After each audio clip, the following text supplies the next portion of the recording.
आइए हम कार्यक्रम आरंभ करते हैं, क्योंकि विलंब करने का कोई मतलब नहीं है। आज लंबी सूची है और जी सर। ऐसे हाँ हाँ में किसी की प्रतीक्षा करना वाजिब नहीं रहता हाँ है। हाँ जी तो आज जैसे कि पहले ही से सूचना है कि आज 2 सत्र में हमारा यह कार्यक्रम आयोजित है। पहला सत्र वेबिनार वेबिनार और दूसरा सत्र जो है वह काव्य है। तो पहले सत्र की अध्यक्षता हमारी संस्था के अध्यक्ष आदरणीय श्री देवेंद्र नाथ शुक्ल जी कर रहे हैं। आप देख रहे हैं सामने उपस्थित हैं और उन्हीं की अध्यक्षता में यह कार्यक्रम आरंभ होगा। तो आज यह बताने की आवश्यकता नहीं है कि हिंदी दिवस जो है पूरे देश में धूमधाम से आयोजित हो रहा है और हमने इसे हिंदी दिवस नहीं बल्कि हिंदी अभिनंदन के रूप में आज के कार्यक्रम को आयोजित किया है। और सबसे निवेदन है, कृपया निवेदन है कि अपना बीच में भी आवाज आ रही है। म्यूट कर ले, माइक म्यूट कर ले। जिनका भी अनम्यूट है वह माइक म्यूट कर ले, क्योंकि आवाज डिस्टर्ब कर रही है। तो आवाज कम से कम अपना म्यूट करें। तो मैंने कहा कि आज इस हिंदी पखवाड़ा के तहत हमने हिंदी अभिनंदन समारोह का आयोजन किया है और इसमें आज के हमारे मुख्य अतिथि आदरणीय प्रोफेसर डॉक्टर ब्रजनंदन किशोर, जो हमारे संस्था के सलाहकार भी हैं, प्रमुख सलाहकार हैं, उपस्थित हो चुके हैं। उनका स्वागत है।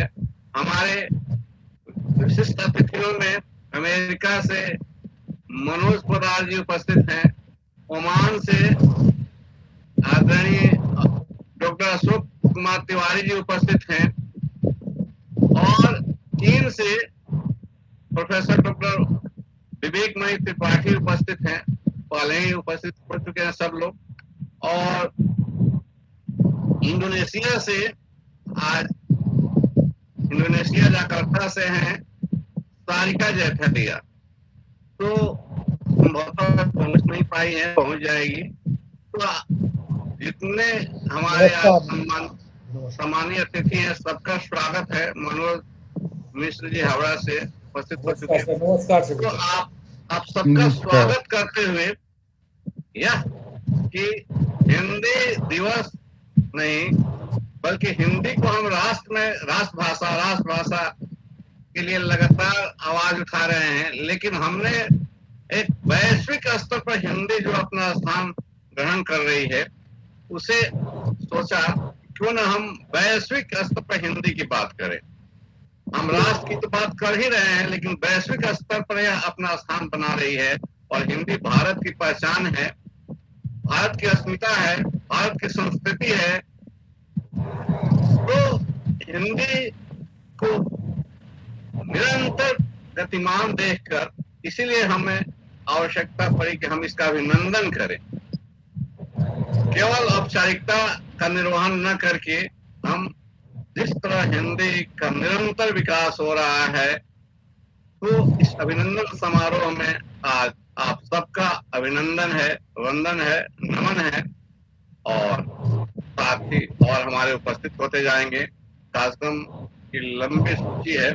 वक्ताओं से एक नम्र निवेदन है कि 2 सत्रों में आयोजित होने के कारण कार्यक्रम इतना विलंब न हो जाए कि परेशानी बढ़े, कोई छूट न जाए, इसलिए समय का कम से कम ध्यान रखेंगे। उनके लिए 8 मिनट निर्धारित है कि 8 मिनट में अपने वक्तव्य को समेटना है, ताकि दूसरा सत्र भी हमारा सुचारू ढंग से चल सके।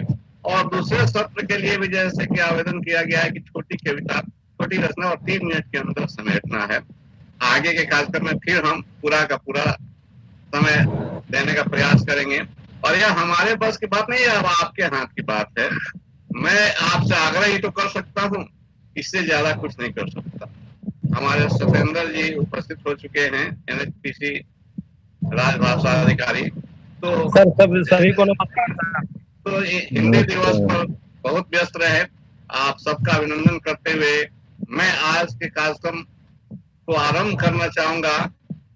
तो श्री दीपिका जायसवाल हमारे साथ जुड़ी हुई है, उनके गीत से प्रथम सत्र का हम उद्घाटन करेंगे, आरंभ करेंगे। तो दीपिका जायसवाल से निवेदन है कि स्वागत गीत, हमारे अतिथियों का स्वागत करें अपने गीत के माध्यम से। आइए हम स्वागत गीत प्रस्तुत कर रही हैं सुश्री दीपिका जायसवाल। सबको मेरा प्रणाम। मैं आप सभी के समक्ष स्वागत प्रस्तुत कर रही हूँ। जो भी त्रुटियाँ होगी क्षमा करें।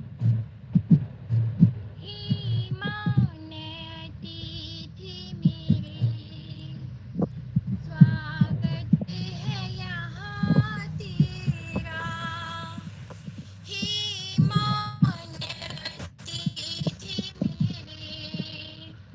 स्वागत है यहाँ तेरा, किसे बात करूँ सेवा, किसे बात करूँ सेवा। मन मोद भरा मेरा, हे शबनम की कलियाँ। तुम रश्मि दिवाकर हो, हे वंदे की दुर्वा है।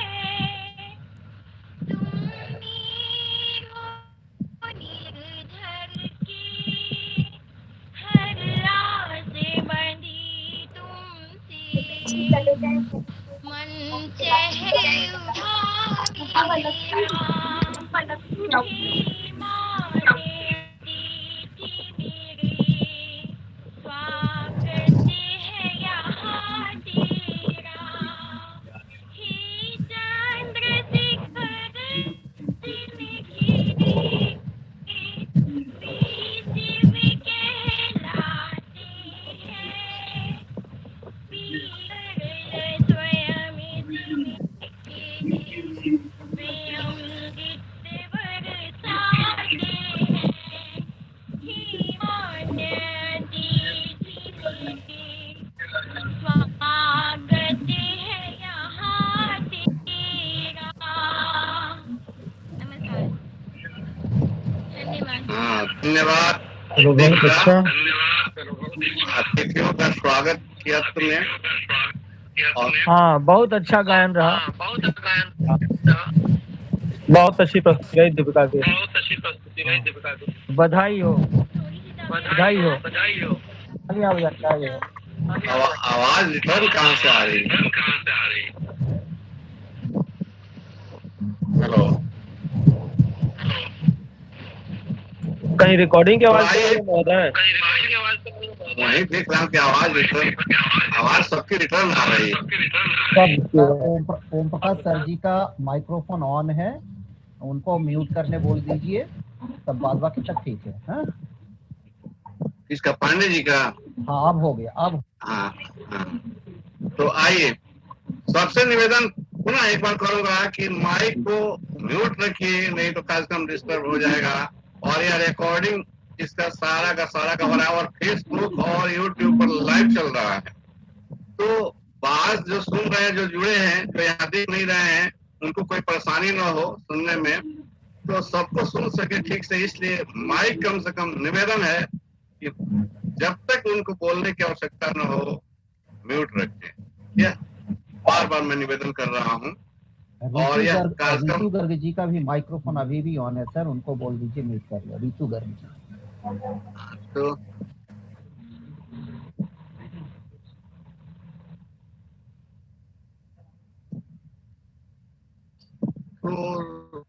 चलिए, कार्यक्रम लाइव चल रहा है यूट्यूब पर और फेसबुक पर और आपको गूगल मीट पर। आइए, मैं वेबिनार के कार्यक्रम को आगे बढ़ाते हुए पहले निवेदन करूंगा हमारे ओमान के आदरणीय डॉक्टर अशोक कुमार तिवारी जी उपस्थित हैं और आज उनकी एक आवश्यक बैठक, जैसा कि उन्होंने निवेदन किया है, बहुत ही आवश्यक बैठक मान में है, तो क्यों न पहले हम उन्हीं को आमंत्रित करें।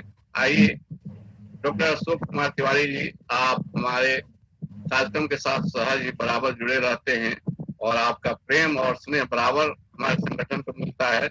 आइए, आप ओमान में हिंदी की स्थिति क्या है, कैसी है, इस पर अपने विचार रखें। सभी को नमस्कार। ये आवाज सुनाई पड़ रही है सभी को? जी जी जी महोदय।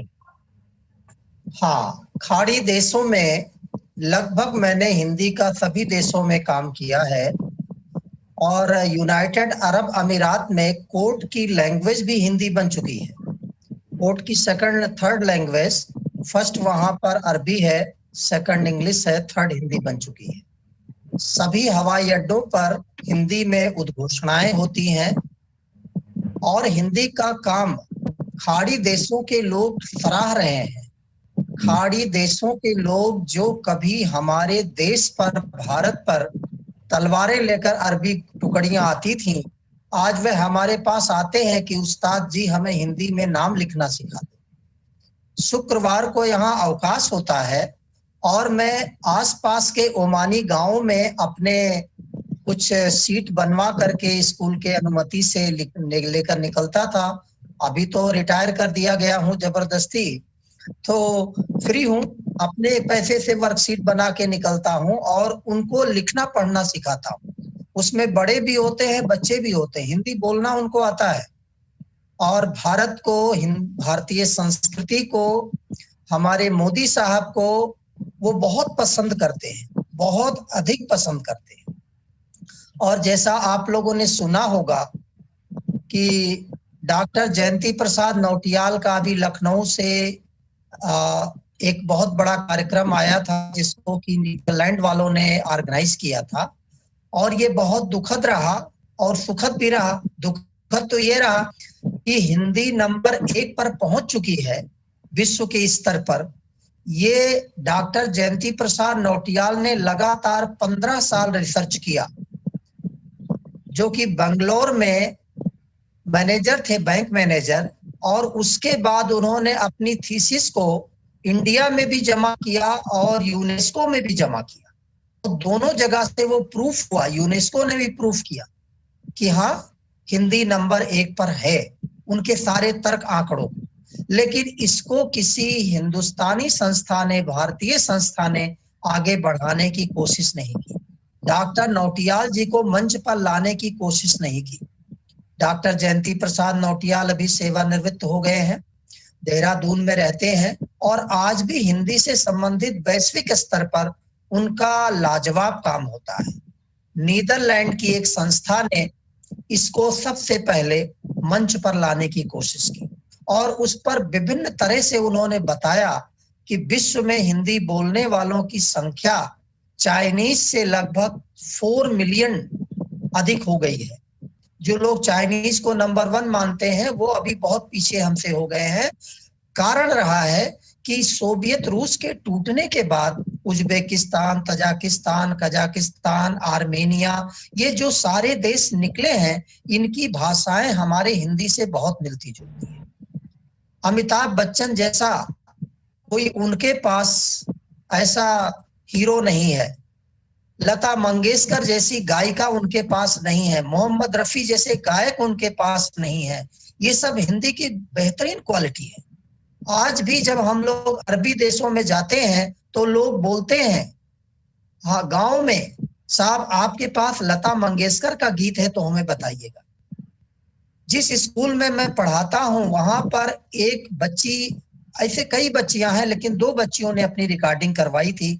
नॉर्मली क्या होता है, खाड़ी देशों के लोग बच्चे बच्चियों का रिकॉर्डिंग कम पसंद करते हैं। 15 अगस्त 26 जनवरी में मेरी पत्नी भी हिंदी शिक्षिका हैं, वे वहां के इजिप्शियन, मलेशियाई, फिलीपीनी, ट्यूनीशियाई बच्चों को हिंदी में कविता, गीत सिखाती हैं और वे 15 अगस्त 26 जनवरी पे स्टेज प्रोग्राम करते हैं हिंदी में।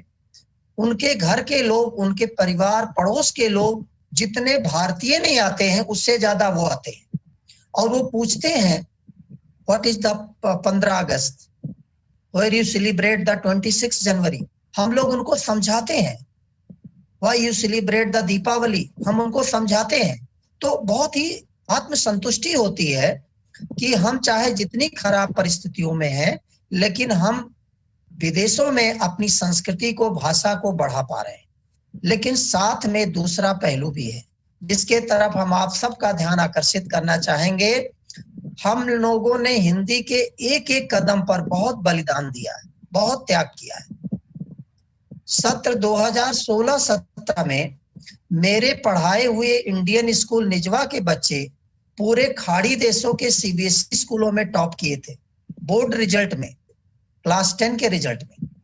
उसके बाद हमारे यहाँ के हिंदी विरोधी अधिकारी हमसे इतने नाराज हो गए कि हमको हिंदी विभागाध्यक्ष पद से हटा दिया और सबसे कम अनुभव वाली एक मलयाली शिक्षिका रूना फातिमा को उन्होंने हिंदी विभागाध्यक्षा बना दिया।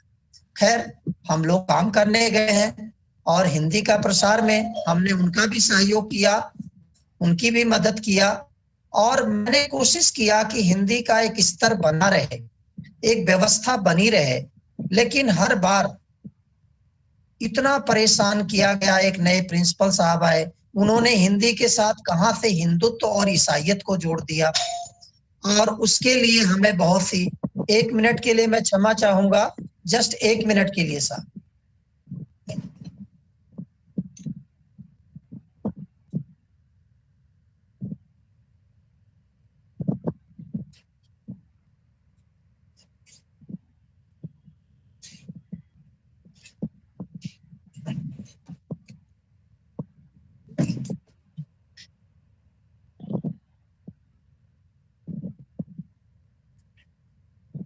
हाँ, व्यवधान के लिए क्षमा कीजिएगा।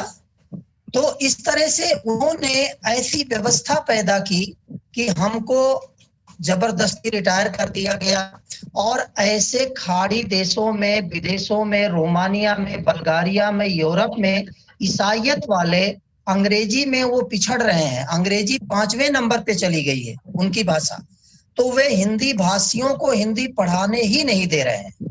पहले उन्होंने विभागाध्यक्ष सभी अपने लोग बना दिए गैर हिंदी वालों को, अभी हिंदी शिक्षक भी गैर हिंदी वालों को बना रहे हैं और ये एक बहुत बड़ी चुनौती है। तो मेरा समय समाप्त हो रहा है, जैसा हमें 8 मिनट मिला था और इसके लिए आप सभी का बहुत बहुत धन्यवाद। और वैश्विक स्तर पे जो चुनौतियां हैं इसके बारे में अगर आप व्यक्तिगत रूप से कुछ जानना चाहें तो हमें व्हाट्सएप कर सकते हैं। सभी को धन्यवाद।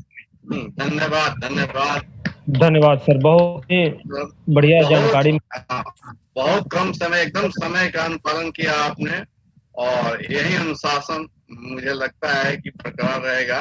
तो इसके लिए बहुत बहुत धन्यवाद। आपने महत्वपूर्ण बिंदुओं को रख दिया कम समय में। आइए हम कार्यक्रम को आगे बढ़ाते हैं और हमारे साथ सारिका जैथलिया इंडोनेशिया जकार्ता से उपस्थित हैं। स्वागत है उनका और निवेदन है कि सारिका जैथलिया जी अपने जकार्ता में, इंडोनेशिया में हिंदी की स्थिति क्या है, निरंतर विकास मान कैसे वहां है, कैसे प्रचार प्रसार हो रहा है, आप अपने विचार समय का ध्यान रखते हुए कम शब्दों में ही महत्वपूर्ण बिंदुओं को रखें। जी सर, उपस्थित सभी गुरुजनों, अध्यक्ष महोदय, संस्थापक महोदय, सादर अभिवादन सर। आप सभी बहुत बड़े हैं। तो सर अशोक जी सर ने बहुत कुछ बताया खाड़ी देशों के बारे में, वहाँ हिंदी की क्या स्थिति है, बहुत अच्छी है, सही बात है बिल्कुल। मैं इंडोनेशिया में रहती हूँ पिछले 12 सालों से और साउथ ईस्ट एशिया में हिंदी की बहुत अच्छी दशा है। यहाँ हिंदी को बहुत पसंद किया जाता है और हिंदी को बढ़ावा देने के लिए हर साल 10 जनवरी को विश्व हिंदी दिवस मनाया जाता है। मैं भी बहुत समय से यहाँ पर विश्व हिंदी दिवस में भाग ले रही हूँ और ऑर्गेनाइज करते हैं और छोटे से बड़े, छोटे बड़े बूढ़े सभी एज ग्रुप वालों के लिए हिंदी के कार्यक्रम रखे जाते हैं, कविता पाठ, वाद विवाद और यहाँ के लोकल लोग भी हिस्सा लेते हैं, सभी बहुत उत्साह से हिस्सा लेते हैं। तो हिंदी को यहाँ पर बहुत पसंद किया जाता है और सभी को यहाँ पर हिंदी पढ़ने का भी बहुत शौक है। हमेशा उत्सुकता बनी रहती है क्योंकि यहाँ पर हिंदी संस्कृति और हिंदी जो अपने हिंदुओं की परंपराएं हैं उनको बहुत मानते हैं। मैं देखती हूँ यहाँ पर जो प्रवासी बच्चे हैं और जो अप्रवासी बच्चे हैं जो सन 1947 से भारत छोड़ करके यहाँ आ गए थे, उनके बच्चों को हिंदी पढ़ने में बहुत रुचि है। वे अपने भजन, अपने प्रार्थनाएं सभी हिंदी में करना पसंद करते हैं और उनके मम्मी पापा भी बच्चों को हिंदी पढ़ाना चाहते हैं क्योंकि वो बच्चे ताकि अपने दादा दादी से, नाना नानी से हिंदी में बातचीत कर सके। ऐसे बहुत सारे बच्चे मुझसे भी पढ़ते हैं, उन्हें अच्छा लगता है। कुछ प्रॉब्लम्स आती है, अपनी जो हिंदी के जो अपने व्यंजन होते हैं वो और दूसरे देशों की भाषाओं में नहीं है, तो कुछ वो पढ़ने में प्रॉब्लम करते हैं, लेकिन सीख जाते हैं, बोलना सीख जाते हैं। तो हमारे देश की जो संस्कृति और परंपराएं हैं उनकी जितनी मान्यता है, इसीलिए हिंदी का यहाँ पर बहुत मान सम्मान किया जाता है। और सबसे ज्यादा हिंदी को लोकप्रिय बनाने में हिंदी फिल्मों का भी बहुत सहयोग रहा है। यहाँ पर हिंदी फिल्में बहुत पसंद की जाती है और उनके जब ये मतलब पूछते हैं वो थोड़ा सा मुश्किल हो जाता है क्योंकि वो थोड़ा सा कविता के रूप में लिखी हुई हिंदी होती है, तो उनको यही समझाते हैं कि ये जस्ट पोएटिक है, इसका मतलब ये होता है। और यहाँ खास तौर से इंडोनेशिया में बाली जो जगह है वहां पर हिंदी का बहुत महत्व है, वहाँ हिंदू भी बहुत है। तो हिंदू जो अपने श्लोक है अपने हिंदी के, वो लोग काफी पसंद करते हैं, उन्हें अच्छे से बोलना भी आता है। यहाँ के जो आप कहीं भी देखेंगे चौराहे पर या मॉल में बहुत हिंदी के नाम रखते हैं, सब अपनी दुकानों के, मॉल के, बहुत पॉपुलर है। तो सर मैं इतना ही कहना चाहूंगी कि हिंदी की दशा साउथ ईस्ट एशिया में, जहां तक मुझे पता है इंडोनेशिया में तो बहुत अच्छी है। बहुत सी बार सिंगापुर जाना हुआ, सिंगापुर में भी हिंदी के केंद्र बने हुए हैं, वहां भी प्रशिक्षण दिया जाता है।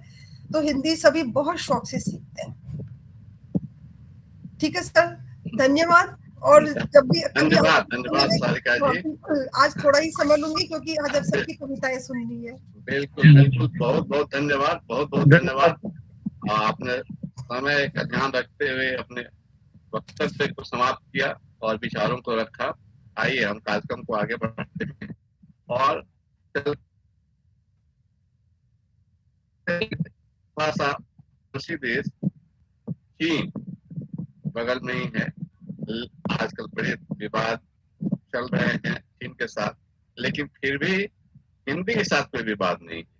तो चीन से हमारे साथ जुड़ चुके हैं प्रोफेसर डॉक्टर विवेक मणि तिवारी जी, और आपका स्वागत है। आपको ऐसा लगता है कि हमारे घर के ही, इस संस्था के घर के हैं, अपने हैं, और बराबर सक्रिय रूप से आप भागीदारी आपकी रहती है। आइए हम जानते हैं कि चीन में हिंदी की स्थिति क्या है, वहाँ की दशा और दिशा कैसी है हिंदी की। तो डॉक्टर विवेक मणि तिवारी त्रिपाठी। बहुत बहुत आभार सर। आदरणीय प्रोफेसर वीरेंद्र किशोर जी, आदरणीय प्रोफेसर देवेंद्र शुक्ल जी, डॉक्टर मुन्ना लाल प्रसाद जी, आप सभी का बहुत बहुत आभार एवं समस्त हिंदी प्रेमीगण। सर कितना समय है मेरे पास? 8 मिनट जी, ठीक है सर। चीन में अभी हिंदी की स्थिति बहुत ही संतोषजनक है। चीन में अभी 15 विश्वविद्यालयों में हिंदी पढ़ाई जा रही है और लगभग 15 विश्वविद्यालयों में ही हिंदी तो नहीं है, लेकिन वहां पर भारतीय अध्ययन केंद्र है जहां पर चीनी एवं अंग्रेजी भाषा के माध्यम से भारतीय संस्कृति एवं भारतीय समाज पर शोध किया जाता है। और यदि हम देखें तो भी चीन में, और इस 15 विश्वविद्यालयों में हिंदी है, इसमें से 12 विश्वविद्यालयों में हिंदी पिछले 1 दशक में शुरू हुई है। तो यहाँ पर यह प्रश्न उठता है कि आखिर चीन में हिंदी इतनी प्रसिद्ध क्यों हो रही है?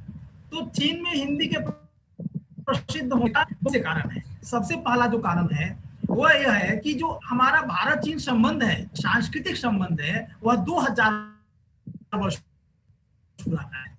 पहली शताब्दी में चीन के सम्राट ने एक स्वप्न देखा और स्वप्न में उन्हें एक स्वर्ण पुरुष दिखे तो उन्होंने अपने मंत्रियों से पूछा कि यह स्वर्ण पुरुष कौन है, तो उनके मंत्रियों ने बताया कि भगवान बुद्ध है। तो चीनी सम्राट ने कहा कि आप भारत जाएं और भारत से भगवान बुद्ध को लेकर आए। चीनी दूत भारत आए और यहाँ उन्हें रास्ते में 2 बौद्ध भिक्षु मिले, कश्यप मातंग एवं धर्मवृक्ष। तो चीनी दूतों ने उन दोनों विद्वानों को भारत से लेकर चीन गए और वे लोग सफेद घोड़े पर गए थे, दोनों धर्मवृक्ष और कश्यप मातंग जी, बहुत से ग्रंथों को लेकर। तो उनकी याद में चीनी सम्राट ने एक सफेद मंदिर की स्थापना की जो आज भी है और उसका नाम श्वेताश्व मंदिर है।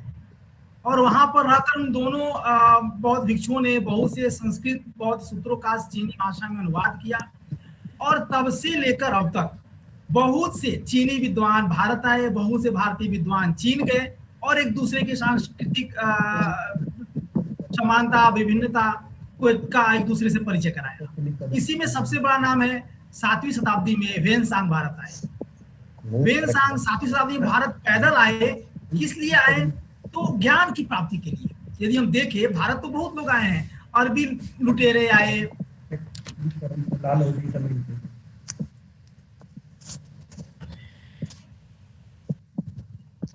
क्षमा करेंगे सर, भारत तो बहुत लोग आए, अरबी लुटेरे आए, अंग्रेज लुटेरे आए, अफगानी आए, तुर्क आए, हुण आए, लेकिन ये लोग क्या करने आए? ये लोग भारत को लूटने आए। लेकिन चीन से एक बौद्ध भिक्षु पैदल चलता है, 5000 किलोमीटर की दूरी तय करता है और किस लिए आता है? तो ज्ञान की खोज में आता है। तो यह हमारे लिए सबसे बड़ी बात है। तो जो वेनसांग पैदल भारत आए, यहाँ के नालंदा विश्वविद्यालय में आए, यहाँ पर पढ़ा उन्होंने और जाते समय उन्होंने 600 से ज्यादा ग्रंथ चीन ले गए और उनका संस्कृत से चीनी भाषा में अनुवाद किया और वे ग्रंथ आज भी वहां पर सुरक्षित हैं और उनमें से अधिकतर ग्रंथ भारत में अप्राप्य है क्योंकि धर्मांध मुस्लिम आक्रमणकारी बख्तियार खिलजी ने नालंदा विश्वविद्यालय को तहस नहस कर दिया और वे दुर्लभ ग्रंथ हैं, आज अप्राप्य हैं भारत में। लेकिन चीन में उनका चीनी अनुवाद आज भी अप्राप्य है। और वेनसांग का यात्रा वृतांत का भारत चीन संबंध में इतना ज्यादा महत्व है, इसी समझा जा सकता है कि भारत के जितने 80% बौद्ध स्थल हैं वे उनके यात्रा वृतांत के आधार पर खोजे गए हैं, जैसे सारनाथ, वैशाली, कपिलवस्तु, राजगीर आदि। तो कहने का तात्पर्य यह है कि भारत और चीन के बीच जो हमारे पूर्वजों ने एक साझा सांस्कृतिक विरासत की नींव रखी थी वह आज भी विद्यमान है। और प्राचीन काल में क्या था? प्राचीन काल में भारत की भाषा संस्कृत थी, तो चीनी लोग संस्कृत भाषा पढ़ते थे। वर्तमान में भारत में संस्कृत को मृत भाषा की संज्ञा प्रदान कर दी गई है, तो अब चीनी लोग भी संस्कृत पर कम ध्यान देते हैं। चीन में अभी केवल एक विश्वविद्यालय में संस्कृत एवं पाली की भाषा की पढ़ाई हो रही है। अब चूंकि भारत की भाषा हिंदी है, सबसे ज्यादा बोले जाने वाली हिंदी भाषा है भारत में, सबसे ज्यादा लोगों की मातृभाषा भी है, तो इसलिए अब चीनी लोग हिंदी भाषा के माध्यम से भारत चीन संस्कृति, साझा सांस्कृतिक विरासत को समझ रहे हैं, चीनी भारतीय संस्कृति को समझ रहे हैं, भारतीय समाज को समझ रहे हैं।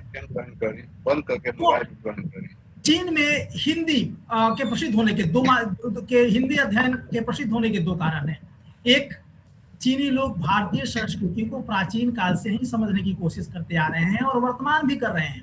उनका मानना है कि भारतीय संस्कृति को समझना है तो हम भारतीय भाषा के माध्यम से ही समझें। और दूसरा जो सबसे प्रमुख कारण है, विदुर नीति में महात्मा विदुर जी ने कहा है कि अर्थ करिच विद्या। विद्या कैसी होनी चाहिए? तो विद्या वैसी होनी चाहिए जो अर्थ प्रदान करने में सक्षम हो।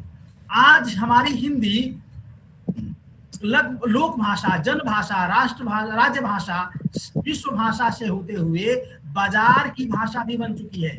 आज हमारी हिंदी लोगों को, विद्यार्थियों को अच्छी नौकरी दिलाने में सक्षम हो रही है। यह भी एक कारण है चीन में हिंदी के प्रसिद्ध होने का। आज यदि हम भारत के मोबाइल बाजार को देखें तो 73% मोबाइल बाजार पर चीनी कंपनियों का कब्जा है। तो वैसी चीनी कंपनियां वैसे चीनी युवाओं को ज्यादा वरीयता देती है जो हिंदी में स्नातक होते हैं, क्योंकि वे भारत में उन्हें नौकरी करनी है तो वे चीनी अंग्रेजी के साथ साथ उन्हें हिंदी भी आती है। अभी चीन के लगभग, जैसा मैंने बताया, पिछले 1 दशक में 12 विश्वविद्यालयों में हिंदी भाषा की पढ़ाई शुरू हुई है। तो बहुत से चीनी युवा चीन में, कुछ भारत में आकर हिंदी में MA PhD कर रहे हैं और वापस चीन जाकर हिंदी अध्यापन के क्षेत्र में अपना भविष्य खोज रहे हैं, क्योंकि आने वाले समय में और विश्वविद्यालयों में भी हिंदी की पढ़ाई शुरू होगी। तीसरा अनुवाद के क्षेत्र में अभी चीन में हिंदी फिल्में बहुत प्रसिद्ध हैं। जैसे सीक्रेट सुपरस्टार एक फिल्म है, उसने भारत में 40 करोड़ कमाए और चाइना में 700 करोड़। 3 इडियट्स चाइना में 1300 करोड़। चीन में हिंदी फिल्मों की प्रसिद्धि ज्यादा अहमियत रखती है। हिंदी फिल्में तो यूरोप में भी चलती हैं, अमेरिका लंदन में भी चलती हैं, यूरोप ब्रिटेन में भी, लेकिन वहां पर हिंदी फिल्में देखने वाले करीब 90% दर्शक भारतीय मूल के लोग होते हैं। लेकिन चीन में जो हिंदी फिल्में के दर्शक हैं वो 99% चीनी दर्शक हैं। तो यह हमारे लिए ज्यादा अहमियत रखती है। अब चूंकि हिंदी फिल्में चीनी सब टाइटल के साथ प्रदर्शित होती हैं, तो उन्हें अनुवाद करने के लिए हिंदी से स्नातक युवाओं की आवश्यकता होती है। तो इस क्षेत्र में भी नौकरियां नई आ रही हैं, इसके कारण चीनी युवा हिंदी पढ़ने में ज्यादा ध्यान दे रहे हैं। पर्यटन भी है, भारत में बहुत से लोग चीन में से घूमने आते हैं। कुछ लोग योग सीखने आते हैं, आयुर्वेद सीखने आते हैं, बौद्ध धर्म स्थल घूमने आते हैं, विश्व विरासत स्थल घूमने आते हैं। तो चीनी जो पर्यटन कंपनियां हैं वे भी हिंदी से स्नातक युवाओं को अपने अच्छी सैलरी पर नौकरी देती हैं। तो इन सब कारणों से, इसके अलावा भी दोनों देशों का राजकीय सहयोग भी मिल रहा है। जैसे हमारे विश्वविद्यालय में जो हिंदी पढ़ते हैं वे तृतीय वर्ष में भारत पढ़ने के लिए आते हैं, उन्हें चीन सरकार भी छात्रवृत्ति देती है और भारत सरकार भी छात्रवृत्ति देती है। बिना राजकीय सहयोग के कोई भाषा इतनी सफल नहीं हो सकती है। तो दोनों देशों का यहाँ हमारे जो दूतावास है, भारतीय दूतावास, उनका भी सहयोग होता है। समय समय पर वे हिंदी दिवस, विश्व हिंदी दिवस, संविधान दिवस, 15 अगस्त आदि कार्यक्रम हमारे विश्वविद्यालय में करते हैं। तो कहने का तात्पर्य है कि अभी चीन में हिंदी बहुत ही प्रसिद्ध हो रही है। और क्यों प्रसिद्ध हो रही है? क्योंकि आज चीन में हिंदी बाजार की भाषा बन चुकी है और नौकरी देने में सक्षम है। साथ ही दोनों देश के नेताओं का, सरकारों का भी सहयोग मिल रहा है, जिसके कारण चीन में हिंदी की स्थिति आगे और भी अच्छी होगी। इसी के साथ धन्यवाद त्रिपाठी जी। बहुत ही महत्वपूर्ण विचार वैश्विक स्तर पर हिंदी दिशा एवं दशा पर आपने विवेचन किया और चीन को समेटते हुए बहुत बहुत धन्यवाद। और समय का भी ध्यान रखा आपने। आइए अब हम बहुत ही पड़ोस में चलते हैं। लगता ही नहीं है कि विदेश है, वह है बगल का हमारा देश नेपाल, जहाँ से हमारा सांस्कृतिक संबंध रहा है और रहेगा भी। तो मैं निवेदन करूँगा वहाँ से आदरणीय श्री जयप्रकाश अग्रवाल जी उपस्थित हैं और नेपाल में हिंदी की दशा एवं दिशा क्या है इस पर अपने विचार रखेंगे। मैं तो नेपाल गया था, मुझे लगा ही नहीं है कि मैं हिंदी भाषी क्षेत्र में नेपाल में आया हूँ। इधर गया उधर हिंदी में बोलने वाले, बात करने वाले लोग मिले। तो लेकिन हो सकता है कि मैं तो पूरा नेपाल नहीं गया। तो जयप्रकाश अग्रवाल जी इस पर अपने बिंदुओं को रखें। सबको मेरा सादर नमन। मैं जयप्रकाश अग्रवाल, काठमांडू, नेपाल से। मैं सुन रहा था प्रबुद्ध वक्ताओं को, चीन में और इंडोनेशिया में और जगह से सुनी मैंने कुछ बातें। उसके अलावा ये कुछ ऐसा है कि इतना नज़दीक है, इन सबसे भी बहुत सबसे ज़्यादा नज़दीक शायद, जैसा उन्होंने कहा कि लगता नहीं दो है और हम लोगों के बीच में सीमा भी खुली है और आना जाना में कोई समस्या नहीं है, आवत जावत बहुत है। तो उस स्थिति में ये लगता नहीं कई बार कि हम लोगों का देश अलग है, पर वास्तविकता यही है कि राजनीतिक में टेक्निकली जिसे बोलते हैं, तकनीकी रूप से तो दो देश हैं ही। तो अब मैं आपको आज इस अंतर्राष्ट्रीय साहित्य संगम के हिंदी अभिनंदन समारोह में सब प्रबुद्धजनों का मेरा नमन है और श्रोताओं का भी बहुत बहुत नमन है। विशेष रूप से मुन्ना लाल जी का भी, जिन्होंने मुझे एक अवसर दिया है नेपाल के बारे में और हिंदी के बारे में, नेपाल और हिंदी के बारे में कुछ कहने के लिए। नेपाल और हिंदी की बात करने से पहले हमें इसके भूगोल और मैं कुछ इतिहास की बातें करूंगा। भूगोल ये है कि नेपाल में, जिसकी अभी मुन्ना लाल जी बोल रहे थे कि हिंदी बोलने वाले बहुत हैं, तो वो क्या है कि नेपाल में एक 50-60 किलोमीटर का एक चौड़ी पट्टी है जो कि तराई बोलते हैं, जिसे मैदानी भाग, जो कि किससे जुड़ा हुआ है, उत्तर प्रदेश और बिहार से मुख्य रूप से जुड़ा हुआ है, पूरे बिहार के साथ जुड़ा हुआ है, पूरे उत्तर प्रदेश के साथ जुड़ा हुआ है, और करीब 1300 किलोमीटर से भी लंबा है। चौड़ाई भले ही 50-60 किलोमीटर हो, पर वास्तव में लंबाई जो है वो है 1300 किलोमीटर से भी ज़्यादा है। तो वहाँ देश की 40% से भी ज़्यादा, प्रतिशत से भी ज़्यादा जनसंख्या है, और साथ ही देश का जो अर्थतंत्र है वो उसी पर निर्भर है। खेती भी वहीं होती है, उद्योग भी वहीं है, संस्कृति भी वहीं है, तो इसलिए उसका अलग महत्व है। और वो क्षेत्र क्योंकि जुड़ा हुआ है, इसलिए बोली एक सी है, भाषा एक सी है, बोलते हैं। और कभी नहीं लगता था कि हिंदी और हमसे अलग है, परंतु करीब अब मैं थोड़ी सी एक बात आपको इतिहास की बताऊंगा। वो ये है कि 1960 के आसपास में कुछ वहाँ ऐसे राजनीतिक परिवर्तन आए, जिसके बाद वहाँ की सरकार ने हिंदी का पठन पाठन स्कूलों में बंद कर दिया एक भाषा के रूप में। और अब लोगों वह हमारे यहाँ तक, उसके बाद से स्कूल लेवल तक, विद्यालय लेवल में कहीं भी हिंदी पढ़ाई नहीं जाती है एक विषय के रूप में। वो एक तरीके का विरोध हुआ सरकार की तरफ से, राजनीति हुई। उसके पीछे एक कारण ये भी रहा कि 50 के दशक में हिंदुस्तान में भी दक्षिण में हिंदी भाषी क्षेत्रों से हिंदी का विरोध हुआ था। वो एक बहाना था, साथ साथ जो राजनीति का लोगों का ध्यान इधर से उधर करने के हिसाब से या विभिन्न कारणों से वो हिंदी का अध्यापन बंद कर दिया गया। अब मैं भौगोलिक क्षेत्र में आपको बतला रहा था कि दोनों तरफ एक से लोग हैं, परंतु वहाँ क्या है, वहाँ आंचलिक भाषाएं हैं। एक भोजपुरी है बिहार में मैथिली है, वैसे ही यूपी में ब्रज है, वैसे ही यूपी में अवधी है, और विभिन्न आंचलिक भाषाएं हैं। वहाँ जो आंचलिक भाषाओं में जो लोग हैं, वो जो बोलते हैं, वो भी हिंदी को और अपनी भाषा को एक नहीं मानते, जबकि भारत में आज भी भोजपुरी और मैथिली हिंदी के अंतर्गत ही आती है, या बहुत सी इस हिंदी भाषी क्षेत्र की भाषाएं हैं जो आंचलिक भाषाएं हैं, वो सारी की सारी हिंदी का ही हिस्सा मानी जाती हैं। पर वहाँ वही लोग कहते हैं, पर यहाँ भी है, हिंदुस्तान में भी है वो भावना, उसको एक ना कहा जाए। इस कारण से जो समर्थन मिलना चाहिए इन लोगों से हिंदी को, वो समर्थन भी नहीं मिला। 1962 में मुझे याद आता है कि हिंदी का जब हिंदी पर रोक लगाई गई, तो एक पूर्वी नेपाल में हिंदी के लिए एक आंदोलन भी हुआ था, परंतु कोई खास प्रगति नहीं हुई उससे कोई, और हिंदी पर रोक आज भी है।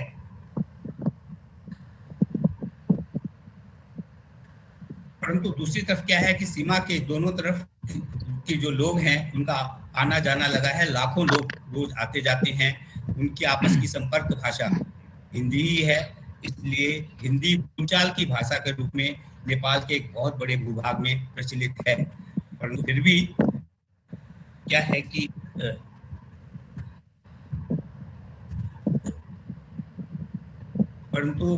हिंदी को जो सरकारी मान्यता या एक तरीके का जो उसकी जो मान्यता है वो नहीं है कहीं ना कहीं, इसलिए वो अध्यापन और उसमें नहीं है हिंदी आज भी। लिखने वाले भी थोड़े ही हैं, पत्रिकाएं भी एक दो छपती हैं हिंदी में, उनके पाठक भी कम हैं। विशेषता यह है कि सबसे नजदीक है, सबसे खुला है, परंतु इसका जो सकारात्मक पक्ष क्या है कि आज हिंदुस्तान में नेपाल के 60 लाख से भी ज्यादा लोग काम कर रहे हैं, नेपाली यहाँ पर विभिन्न रूप में, चाहे वो किसी भी रूप में हो, चाहे वो लेबर का काम कर रहे हों, चाहे अच्छी अच्छी पोस्टों पे हों, हर जगह है। यहाँ पर काम दे देते हैं, काम पर कोई सरकारी रोक टोक नहीं है, कोई कानूनी बाधा नहीं है, व्यापार कर रहे हैं, सब कुछ कर रहे हैं। 60 लाख से ज्यादा लोगों को यहाँ आकर यहाँ के लोगों से जब बात करते हैं तो उनका मुख्य संपर्क भाषा हिंदी ही होती है। इस हिसाब से देखा जाए तो हिंदी का एक रूप में, भाषा के रूप में बहुत ज्यादा वहाँ वो कोई समस्या नहीं है, परंतु उसको मान्यता दिलाने के लिए जैसे एक सूची है, यहाँ पर भी भाषाओं की सूची है भारत में। यहाँ बहुत थोड़े लोग नेपाली बोलते हैं, सिक्किम में बोलते हैं, कुछ दार्जिलिंग आदि जो उत्तरी बंगाल के क्षेत्र हैं वहाँ नेपाली बोली जाती है।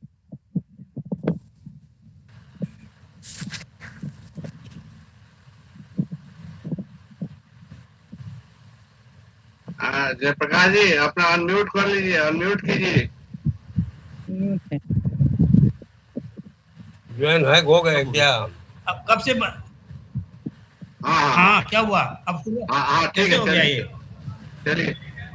तो क्या है कि दार्जिलिंग और उनमें जो नेपाली भाषा है तो उसको लेकर हिंदुस्तान की सूची में, भाषाओं की सूची में ये नेपाली है, जबकि भारत में, नेपाल में इतने बोलने वाले हैं फिर भी ये वहाँ की सूची में नहीं है। और न लगता है निकट भविष्य में या 10-5 सालों में भी ये सूची में आएगी जैसा लगता नहीं, क्योंकि इसके लिए कोई पैरोकार नहीं है, न हिंदी बोलने वाले कह रहे हैं न, और इस तरीके से हिंदी की मान्यता का वहाँ फर्क जरूर है। परंतु क्या है कि जैसे भी सब जगह से पता चल बातें हो रही है कि सब जगह हिंदी का प्रचार प्रसार बढ़ रहा है, उसके कारण से जो विश्व के रूप में हिंदी में प्रचार है वो एक बहुत सकारात्मक पक्ष है, जिसके द्वारा लगता है कि कम से कम भारत के साथ साथ नेपाल में भी होगा। पर समस्या क्या है कि हिंदी का विरोध जो हो रहा है उतना विरोध हिंदी भाषियों से नहीं हो रहा या औरों से नहीं हो रहा, वो हिंदी भाषियों से ही हो रहा है।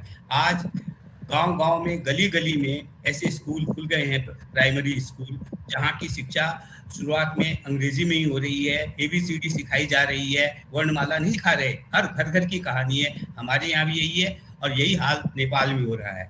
ऐसा लग रहा है कि नेपाल में हिंदी का ही प्रभाव नहीं घट रहा है, नेपाल में लगता है कि वहाँ की अपनी राष्ट्रीय भाषा नेपाली का भी प्रभाव धीरे धीरे कम हो जाएगा, जबकि नेपाली की भी देवनागरी में लिखी जाती है, ये भी देवनागरी, हिंदी भी देवनागरी में लिखी जाती है। नेपाली में मारवाड़ी, राजस्थानी, भोजपुरी के बहुत शब्द हैं, मैथिली के, यानी हिंदी की, भारत की बहुत सी विभिन्न भाषाओं के बहुत से शब्द हैं, फिर भी उनको मान्यता प्राप्त नहीं है एक भाषा के रूप में। तो ये जो समय है, इस समय में हमें ज़रूरत है कि भारत में ही अगर ये परिवर्तन आएगा तो होगा। जैसे दूसरा एक छोटा सा कारण है, भारत में भी उच्च शिक्षा के लिए हिंदी में कोई स्थान नहीं है। आप इंजीनियरिंग हिंदी में नहीं कर सकते, आप मेडिकल डॉक्टर नहीं बन सकते हिंदी में, आपको अंग्रेजी पढ़नी पड़ेगी। ये स्थिति अगर परिवर्तित होती है यहाँ पे तो स्वभावतः नेपाल में भी परिवर्तित होगी, वहाँ भी हायर एजुकेशन के लिए लोग हिंदी में पढ़ना शुरू कर देंगे। तो ये सब चीज़ें हम लोग बहुत आशा के साथ भारत की ओर देख रहे हैं, ताकि यहाँ की स्थितियाँ परिवर्तित हों और लोग यहाँ अगर जब परिवर्तन आएगा उसका सीधा सीधा सबसे पहला असर नेपाल में ही पड़ना है, क्योंकि हम सबसे नज़दीक हैं भारत के। तो इस हिसाब से मुझे लगता है वैसे भविष्य बहुत अच्छा है। बोलचाली बोली के रूप में हम आपस में बात कर रहे हैं और हिंदी का प्रचार हो रहा है, मैं इसको बहुत महत्व नहीं देता हूँ। ये एक भाग है, ये एक स्वाभाविक चीज़ है, और ख़ासतौर से नेपाल भारत के में तो इसका कोई बहुत महत्व नहीं है। लोगों का आवत जावत है, एक ही संस्कृति है, जैसे संस्कृति की बातें की हमने, बौद्ध की बात की, और वो सब चीज़ें सारी हैं। वो बुद्ध नेपाल से ही आए भारत में, तो हमारा संपर्क सांस्कृतिक रूप से कहीं कम नहीं है, धार्मिक रूप से कहीं कम नहीं है।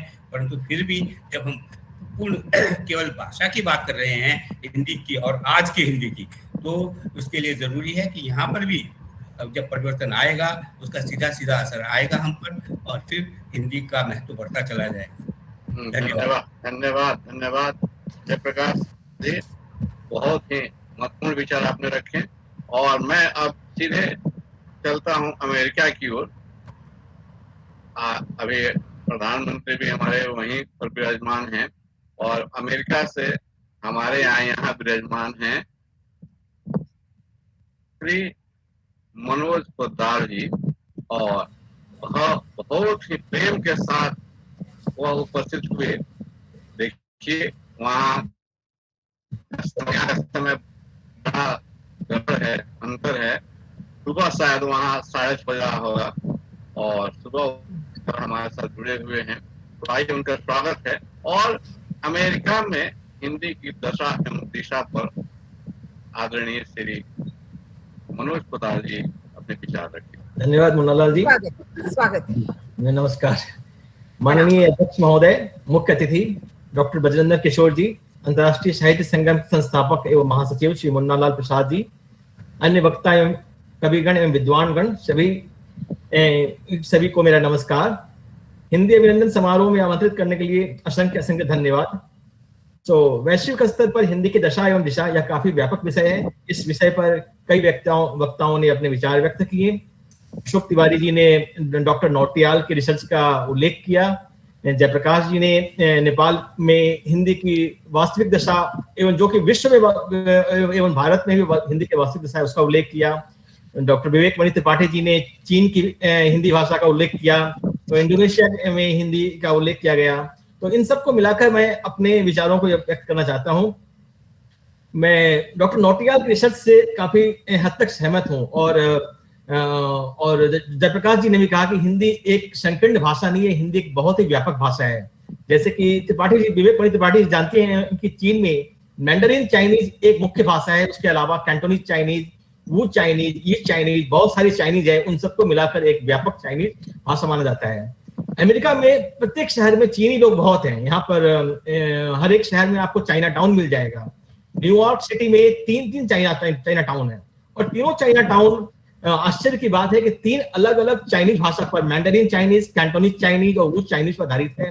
और मैंने अपने चाइनीज गाइड से पूछा कि ये लोग क्या आपस में जानते होंगे, भाषा समझते होंगे? उन्होंने कहा नहीं, बहुत सारे लोग ऐसे हैं जो कि मैंडरिन चाइनीज वाली कैंटोनीज चाइनीज को नहीं समझ सकते हैं और वू चाइनीज को नहीं समझ सकते हैं। तो इसमें हमें आश्चर्य की बात नहीं है कि हमारे देश के अंदर खुद यदि हमारी इतनी भाषाएं बोली जाती है और सभी इंडो आर्यन परिवार, इन भारतीय आर्य परिवार की मुख्य भाषाएं हैं और सभी को व्यापक हिंदी माना जाए तो उसमें कोई आश्चर्य नहीं और इसमें कोई दो राय नहीं होनी चाहिए। तो विकिपीडिया से मैंने कुछ डेटा लिए हैं। उसके अनुसार विश्व में करीब 34 करोड़ 10 लाख लोग, विश्व जनसंख्या के 4.43% लोग हिंदी या संस्कृत निष्ठ हिंदी बोलते हैं। इसके अनुसार हिंदी विश्व की चौथी सबसे ज्यादा बोलने वाली भाषा है। इसके ऊपर मैंडरिन चाइनीज, स्पेनिश और इंग्लिश है। परंतु इसमें यदि हम भोजपुरी करीब 5 करोड़ 20 लाख, मैथिली करीब 3 करोड़ 40 लाख, पंजाबी, मगही, छत्तीसगढ़ी और कुछ अन्य ब्रजभाषा, अवधी को मिला दे तो करीब विश्व की जनसंख्या के 6% भाषा हिंदी भाषी है। और यदि हम इस पूरे विश्व के में हिंदी समझने और सुनने वालों का एक अनुमान लगाना चाहें तो हम इसमें सभी इंडो आर्यन लैंग्वेजेस को मिला सकते हैं, जैसे कि उर्दू, बांग्ला, मराठी, गुजराती, पंजाबी, नेपाली, उड़िया, सिंधी, असमिया और विकिपीडिया के अनुसार इवन सिलहटी और सिंघली भाषा जो श्रीलंका की भाषा है वो भी इंडो आर्यन परिवार की भाषा है। मैंने देखा है कि सिंघली लोग हिंदी कुछ समझते हैं। तो विश्व की करीब 16% जनसंख्या हिंदी को समझ सकती है, बोले नहीं तो कम से कम समझ सकती है। और यह अनुमान बहुत सही भी है क्योंकि भारत की जनसंख्या विश्व की जनसंख्या की करीब 20% जनसंख्या है। तो ये तो एक हिंदी की दशा के बारे में अनुमान हुआ। और अमेरिका में जहां हम बात करते हैं, यूएसए में करीब 9 लाख लोग हिंदी भाषी हैं, जो कि गुजराती, यहाँ पर बहुत लोग गुजराती हैं लेकिन गुजराती का बोलने वालों की संख्या काफी कम है, लेकिन वो सभी गुजराती समझते हैं। जब हम यहाँ पर आए तो बॉस्टन में मैं रहता हूँ अभी और यहाँ पर बहुत सारे जो बिजनेसमैन हैं, दुकानदार हैं जो गुजराती हैं। और जो हमें जहाँ पर हमें भारतीय ग्रोसरी, भारतीय खाद्य सामग्री मिलती है वह पटेल ब्रदर्स है। वहाँ पर बहुत ही वो बिल्कुल हिंदी समझते हैं। उस दुकान में जाने पर सभी लोग हिंदी बोलते हैं, सभी लोग हिंदी समझते हैं। उसके अलावा हिंदी की उपस्थिति यहाँ पर धार्मिक एवं सांस्कृतिक रूप से है। ग्रेटर बॉस्टन शिवालय एक बड़ा सा मंदिर है यहाँ पर, जहाँ पर मैं श्रावण के अंतिम सोमवार में गया था। वहां पर सिर्फ हिंदी भाषी लोग ही नहीं, नेपाल के लोग बहुत सारे हैं। नेपाल और बाकी पाकिस्तान के लोग, बांग्लादेश के लोग आए और जो मुख्य पुजारी है वहाँ वो नेपाल के हैं। वो भाषा बहुत अच्छी हिंदी बोल रहे थे। मैंने कहा पंडित जी आप बिहार के हैं क्या? बोले नहीं मैं नेपाल का हूँ। तो हिंदी सिर्फ हिंदी भाषा के माध्यम से नहीं बल्कि संस्कृति एवं धर्म के माध्यम से सभी जगह व्यापक है।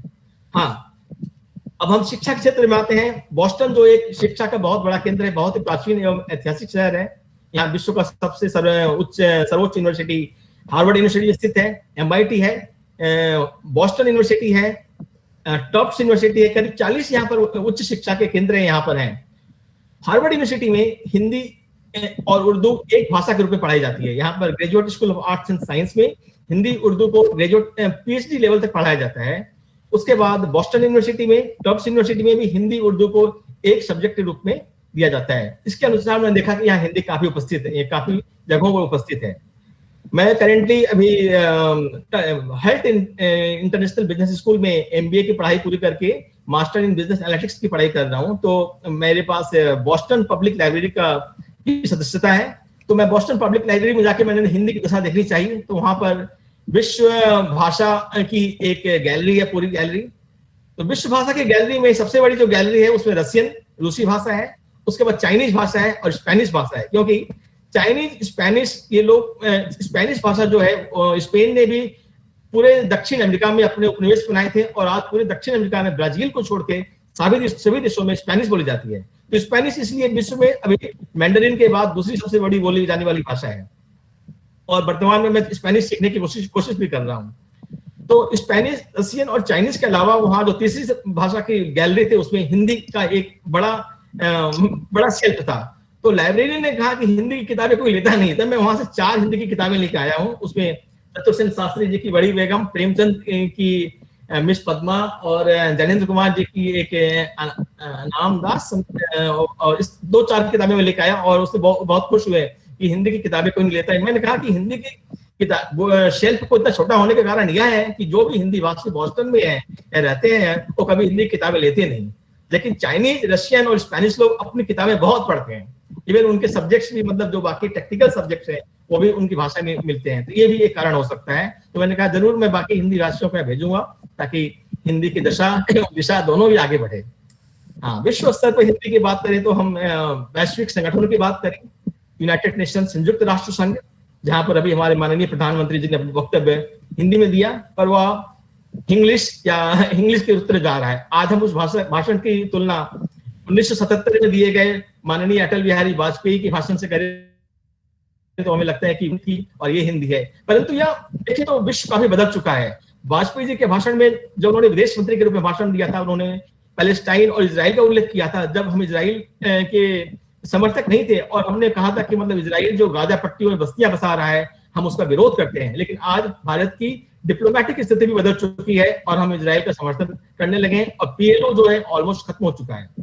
उसी तरह उन्होंने कहा था कि हम आणविक बम नहीं बनाएंगे, एक विदेश मंत्री के रूप में कहा था, लेकिन भारत ने बाद में आणविक बम बनाई।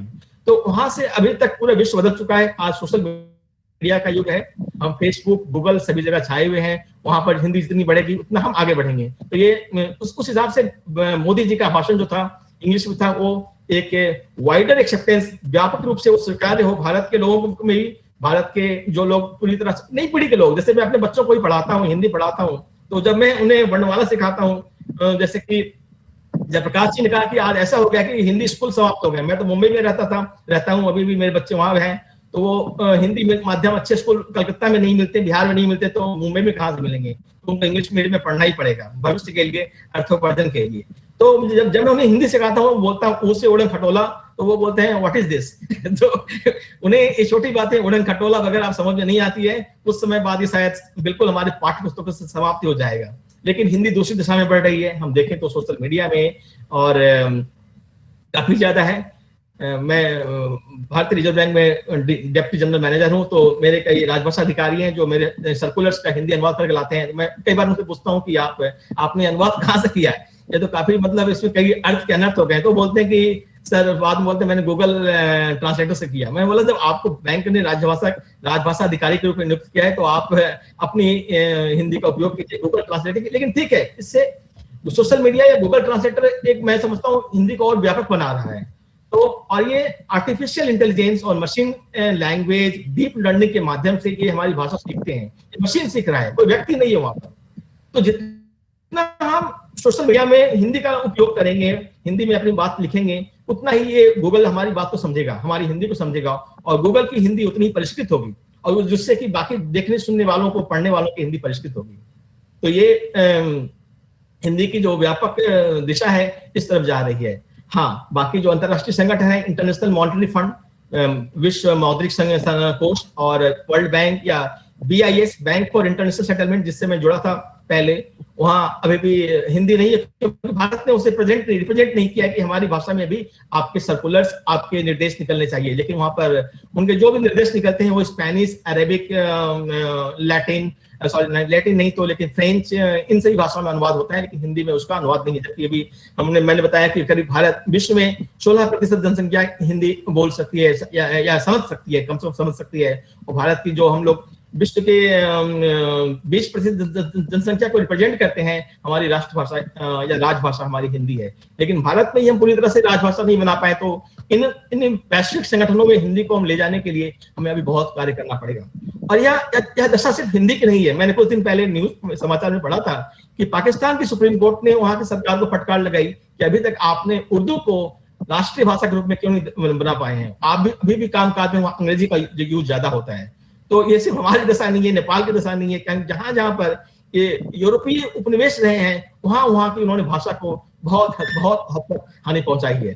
तभी पूरी दक्षिण अमेरिका, चाहे वो ब्राजील को, ब्राजील में पुर्तगाली बोली जाती है, बाकी सभी जगह चिले, वेनेजुएला, कोलंबिया, इन सभी देशों में स्पेनिश बोली जाती है। और वहां की मूल भाषा समाप्त हो चुकी है। वो लोग स्पेनिश बोलते हैं, स्पेनिश ही समझते हैं। लेकिन कम से कम हमारी भाषा को हमने जिंदा रखा है और यहाँ के साहित्य को काफी समृद्ध किया है।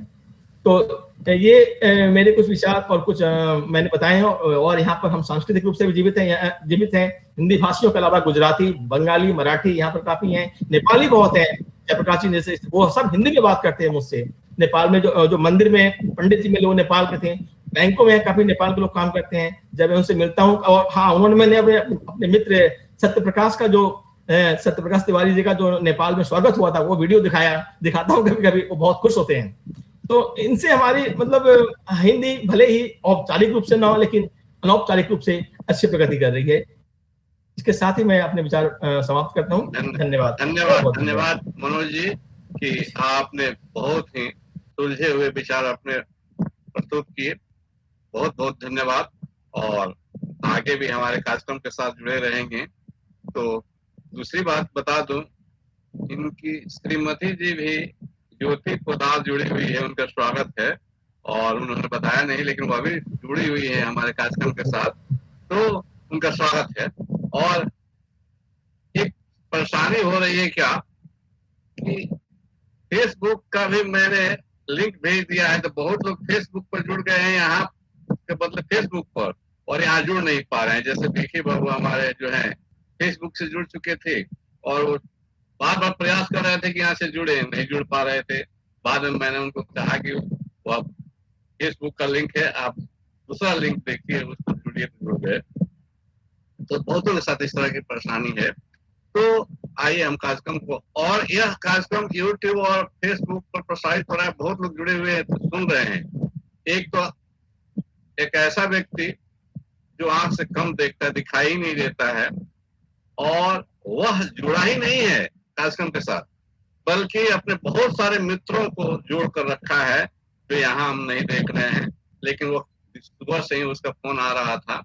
तो ऐसे बहुत सारे जुड़े हुए हैं। और यह कार्यक्रम आपका यूट्यूब और फेसबुक पर प्रसारित हो रहा है, देख रहे हैं लोग। आइए हम कार्यक्रम को आगे बढ़ाते हैं। और आज हमारे मुख्य अतिथि जो हैं भारत से आदरणीय प्रोफेसर डॉक्टर ब्रजनंदन किशोर इस संस्था के मुख्य सलाहकार भी हैं, और उनकी सलाह हमारे लिए बहुत ही अर्थ रखती है। और वह उपस्थित हैं, उनसे निवेदन है कि कृपया अपने सारे वक्तव्यों को देखते हुए अपने विचारों को व्यक्त करें, और सबको समेटते हुए भारत में भी हिंदी की दशा दिशा क्या है, आपका विचार हम सुनना चाहेंगे। आदरणीय प्रोफेसर डॉक्टर ब्रजनंदन किशोर सर, अनम्यूट कीजिए पहले। जी, आप लोगों को मैं प्रणाम करूं, और आदरणीय अध्यक्ष महोदय, जैसा हम लोगों ने अभी देखा है, ये 8 मिनट का समय है। ओमान से लेकर, सिंगापुर से लेकर,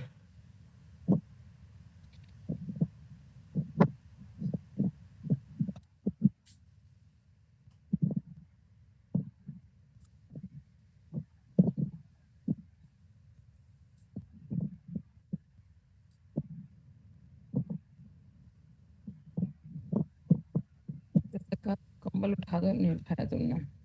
आपका नेट गड़बड़ हो गया है सर।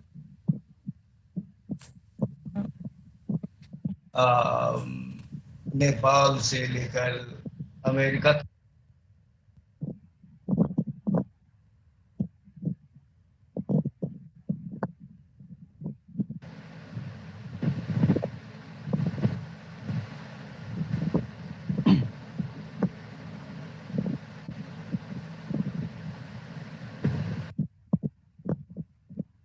सर आप स्थिर हो सुन गए नहीं पा हैं? रहे।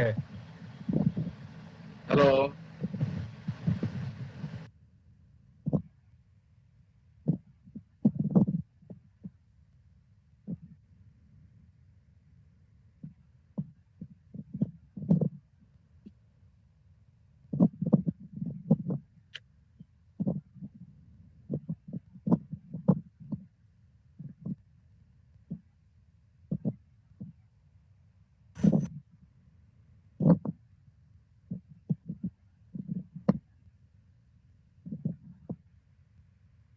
हेलो। हाँ हाँ सर, वो त्रुटि के लिए मैं खेद व्यक्त करता हूँ, क्योंकि अचानक ये सब कुछ डिस्टर्ब हो गया, मेरे वश में नहीं था।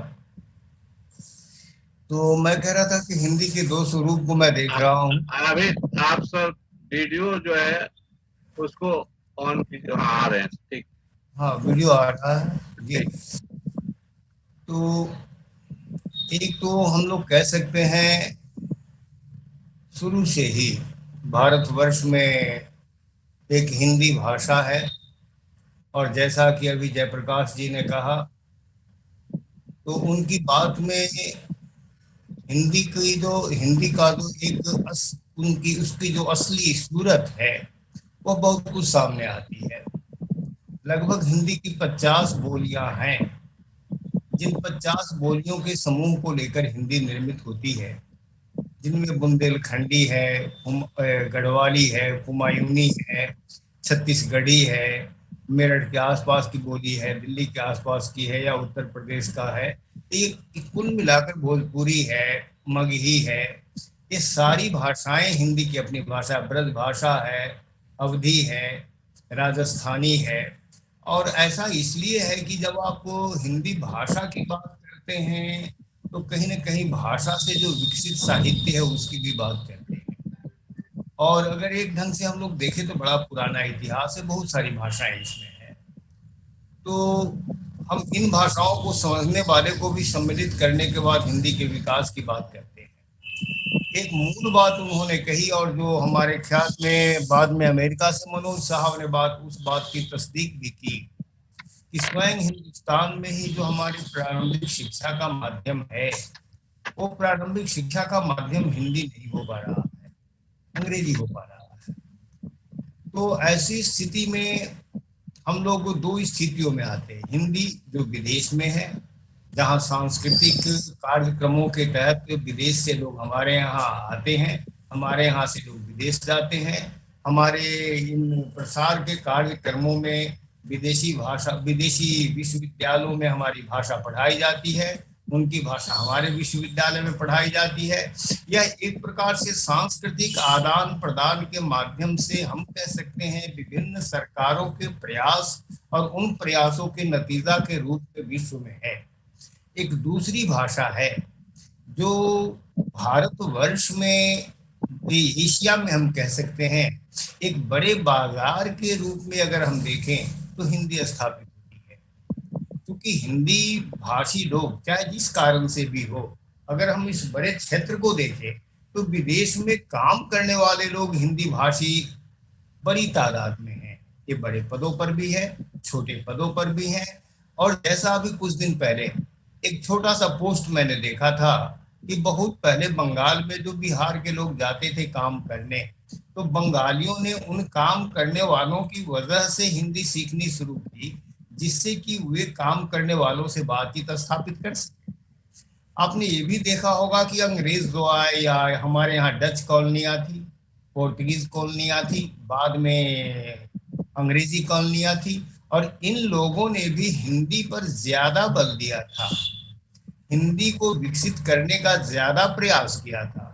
उसका कारण था उत्तर भारत का जो एक मौजूदा हिस्सा है, जो फर्टाइल, जो कह सकते काफी उपजाऊ हिस्सा है, घनी आबादी वाला हिस्सा है, उस हिस्सा पर कहीं न कहीं वो प्रशासनिक सुविधा के लिए काम करते थे।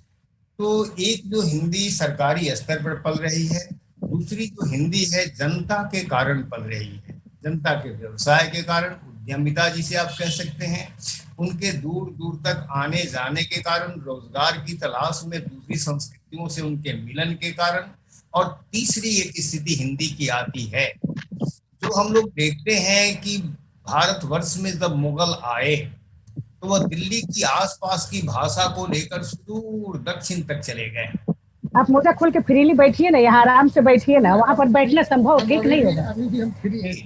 और उसी ढंग से आप अंग्रेजों को देखते हैं कि वे 1911 तक लगभग बंगाल में रहे, और उन्होंने बंगाल में रहने के बावजूद जिन विद्यालयों की स्थापना की, वहां से उन लोगों ने हिंदी के विस्तार के लिए एक अलग से कार्यक्रम की पुस्तकें छपवाने क्रम में आगे बढ़े।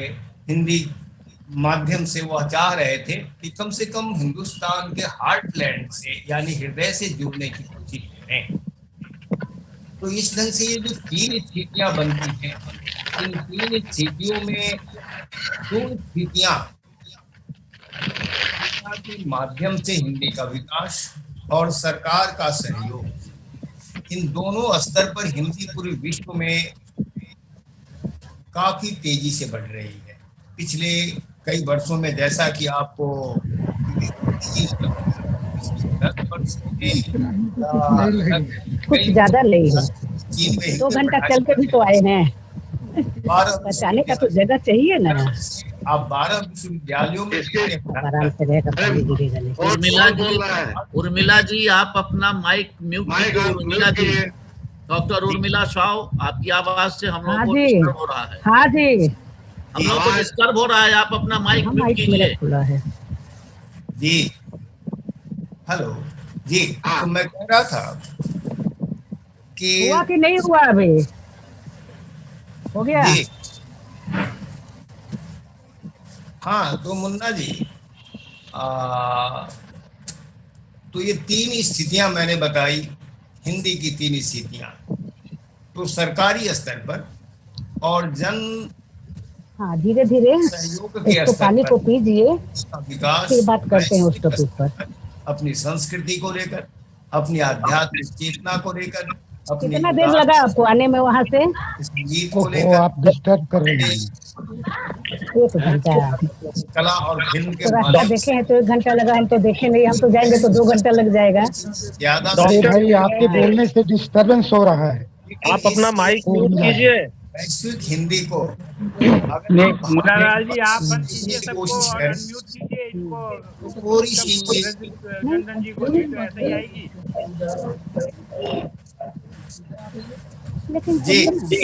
कवित्री उर्मिला जी अपने माइक्रोफोन को म्यूट करें। उर्मिला जी अपने माइक्रोफोन को म्यूट करें। माइक्रोफोन म्यूट किए हैं? नहीं, मैं म्यूट नहीं की है और आप डिस्टर्ब कर रही हैं।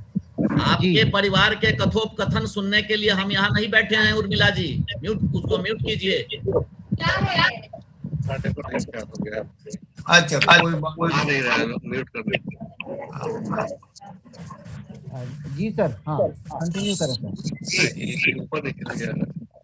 तो मैं फिर कहूँ, बात बीच बीच में टूट जा रही है, लेकिन मैं सोचता हूँ कि मैं कहता हूँ, तो जिन 3 स्थितियों की बात मैंने की थी, उसमें मैंने कहा कि भारतवर्ष का जो जन सहयोग है, जिस जन सहयोग में हमारी जन चेतना है, जहाँ हमारी संस्कृति की उपस्थिति है, हमारी आध्यात्मिकता की उपस्थिति है, हमारी विभिन्न भाषाओं का जो अपना एक उसकी जो रचना सौंदर्य है, उसका जो इतिहास है, उसकी जो चेतना है, उसकी व्यापकता है, यह सब है।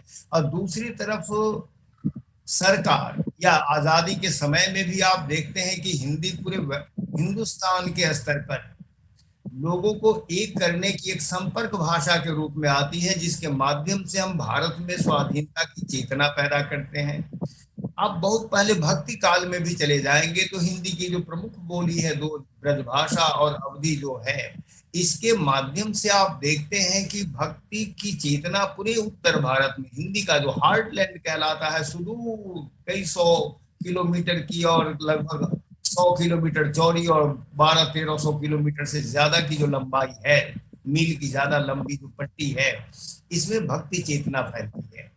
तो इस ढंग से ये तीन में से सरकार का योगदान, या कह सकते हैं सत्ता सरकार के माध्यम से हिंदी को के प्रोत्साहन के लिए जो प्रयास किए जाते हैं, वह भारत की जो जनता है वह अपनी चेतना के माध्यम से विश्व में जहां जहां है वहां लेकर हिंदी को जाते हुए हिंदी के सौंदर्य, उसके आध्यात्मिक उदारता को फैला रही है। लेकिन एक तीसरी हिंदी स्थिति, हिंदी का एक तीसरा पक्ष है, जिसके बारे में वो इन्होंने पोद्दार साहब ने भी कहा, अग्रवाल साहब ने भी कहा कि वह जो तीसरा पक्ष है वह इस स्वदेश का ही पक्ष है।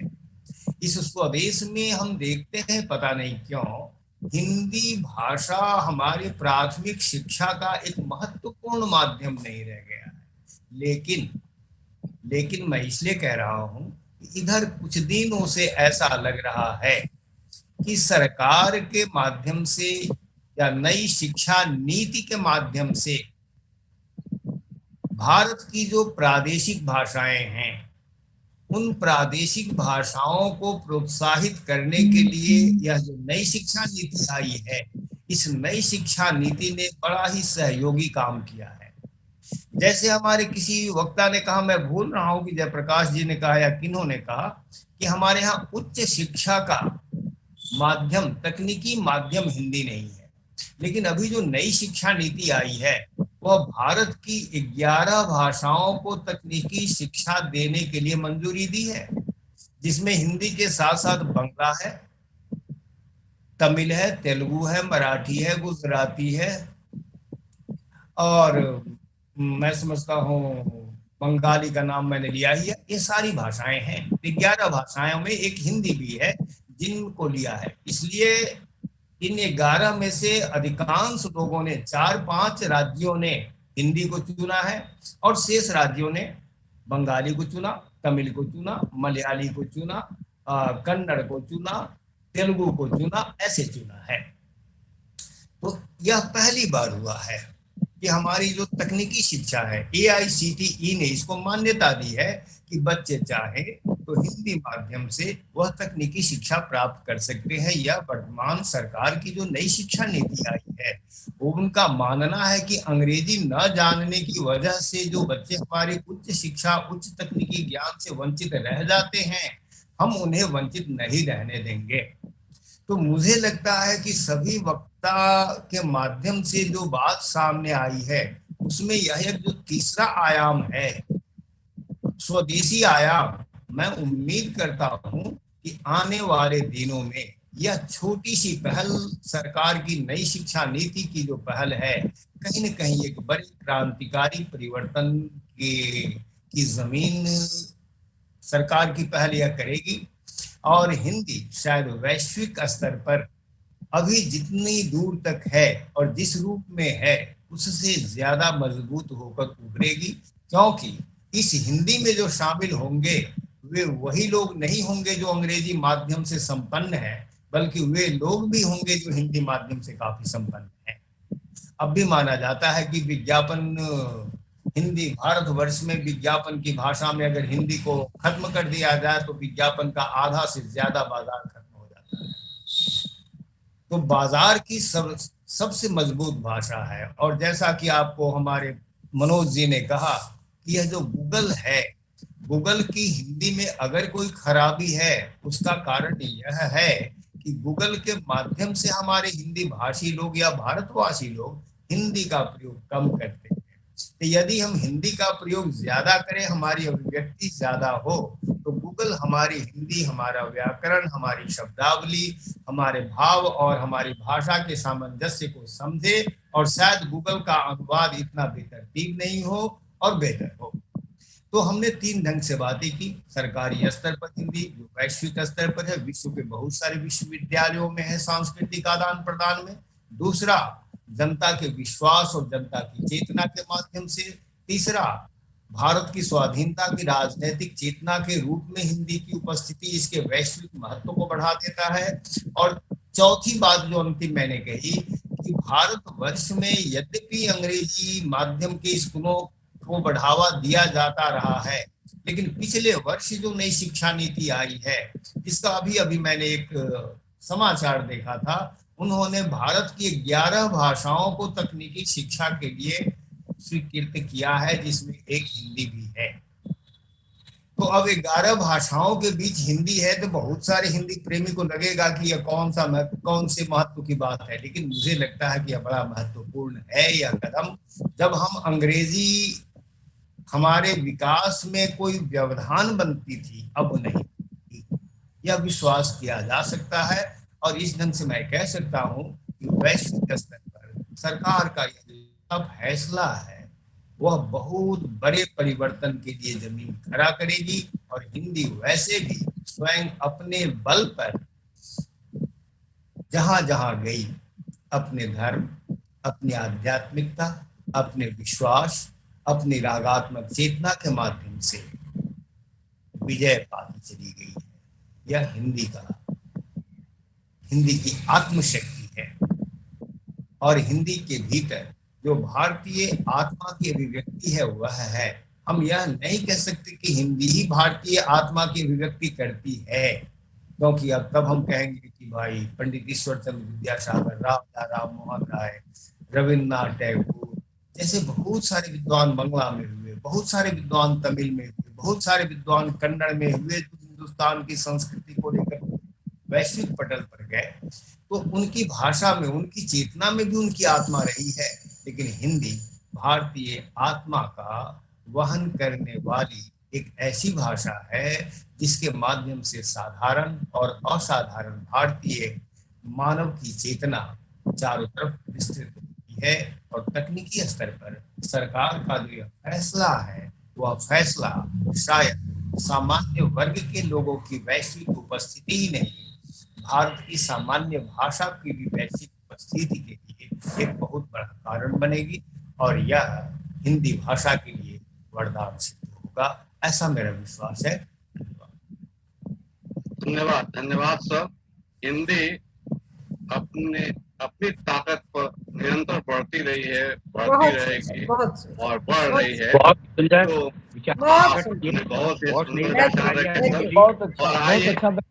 कृपया म्यूट रखे अपने को। बिना धन्यवाद दिए भी धन्यवाद चला जा रहा है उनके पास, इसलिए अपने को म्यूट रखे। कार्यक्रम लंबा चौड़ा है और इस कार्यक्रम को किसी तरह हमको आज समय से खत्म करना है, इसलिए बीच में आप बोलेंगे केवल बाबाई में, तो वह समय नष्ट होगा, समय जाया जाएगा। आइए, हमने वैश्विक स्तर पर हिंदी की दशा एवं दिशा पर महत्वपूर्ण विचार सुने और विभिन्न देशों के प्रतिनिधि यहाँ शामिल थे। अब मैं सत्य नहीं, इसलिए मैं संक्षिप्त बोल रहा हूँ कि मैं आज जो इस सत्र की अध्यक्षता कर रहे हैं, हमारे आदरणीय इस संस्था के अध्यक्ष आदरणीय देवेंद्र जी, तो उनसे निवेदन है कि 5 मिनट, मैक्सिमम 5 मिनट में अध्यक्षता मनोज जी को नमस्कार। वक्तव्य को रखे, अध्यक्षीय वक्तव्य को 5 मिनट के अंदर आप रखने का प्रयास करें। आदरणीय उपस्थित साथियों, मैं 2-4 मिनट में ही अपनी बात समाप्त करूंगा, ज्यादा समय लेने की कोशिश नहीं करूंगा। सबसे पहले तो मैं अपने उन सभी साथियों को धन्यवाद देना चाहूंगा, कृतज्ञता ज्ञापित करना चाहूंगा, जिन लोगों ने हिंदी को लेकर के अपने